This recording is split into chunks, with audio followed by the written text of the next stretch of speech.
कितनी गोपिकाएं थी मैया के यहाँ। गोकुल में नंद रानी यदुरानी सबसे बड़े माने जाते थे और बहुत सारे इनके यहाँ सेवक सेविकाएं लगी थी, लेकिन कन्हैया के लिए स्वयं नदी मंथन करती थी, कन्हैया के लिए स्वयं भोजन बनाती थी।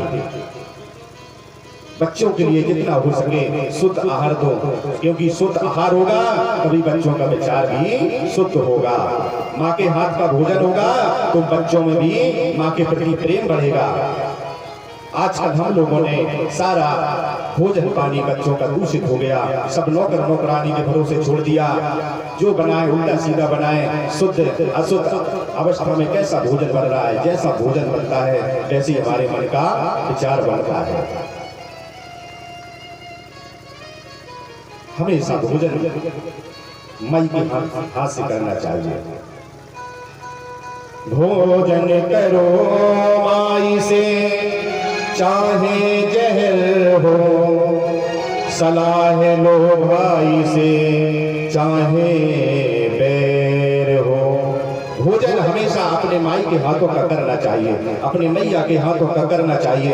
भोजन का दुष्प्रभाव हमारे मन में बहुत बुरा पड़ता है, बहुत बुरा पड़ता है। मदन मोहन मालवीय जी थे, प्रयागराज के विद्वान पंडित थे।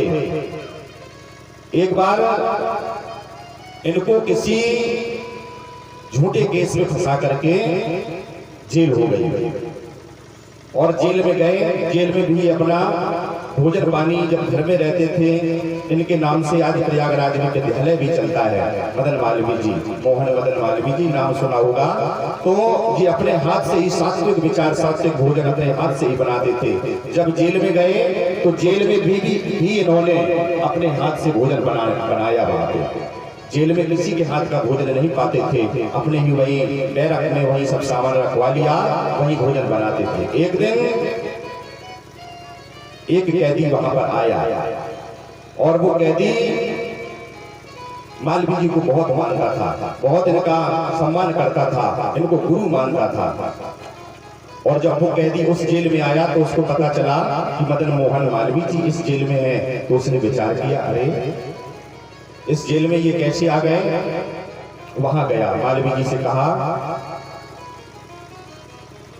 प्रभु आप यहाँ पर कैसे आए। तो उन्होंने सारा वृत्तांत सुनाया कि मुझे किसी ने झूठे केस में फंसा दिया और ऐसी ऐसी बात हुई। तो उस कैदी ने कहा कि गुरुजी, हम आज से नहीं, जब से आपका नाम सुना है, आपकी विद्वता सुनी है, हम आपको गुरु मानते हैं। और जब हम दोनों एक साथ हैं ही तो आज से सारी सेवा तुम्हारी हम करेंगे, आपके वस्त्र हम धोएंगे, यहाँ बैरक की झाड़ू पोंछा सब हम ही करेंगे, आज से तुम कुछ नहीं करोगे। गुरुजी ने कहा, नहीं बेटा, हम सब काम कर लेते हैं और भोजन भी हम बनाएंगे। तो मालवीय जी ने कहा, तू सारा काम कर ले, लेकिन भोजन हम अपने हाथ से बनाएंगे। लेकिन वो नहीं माना। उसने सायंकाल को भोजन बनाया और भोजन बना करके मदन मोहन मालवीय जी को खिलाया। खिला करके वो भी सो गया और मालवीय जी भी सो गए। और जब रात्रि में सोए तो सोने से इनको एक भयानक सपना आया। क्या सपना आया कि एक आदमी पैनी कुल्हाड़ी से अपने पति का, अपनी पत्नी का गला काट रहा है और गला काट करके अपने पत्नी की हत्या कर दी। ये सपना उनके आंखों में आया और सुबह वो जाग करके बड़े चिंतित बैठे थे। और वही कैदी आया, उस कैदी ने पूछा, गुरुजी इतनी चिंता में क्यों बैठे हो। तो मालवीय जी ने कहा कि आज हमने एक भयंकर सपना देखा।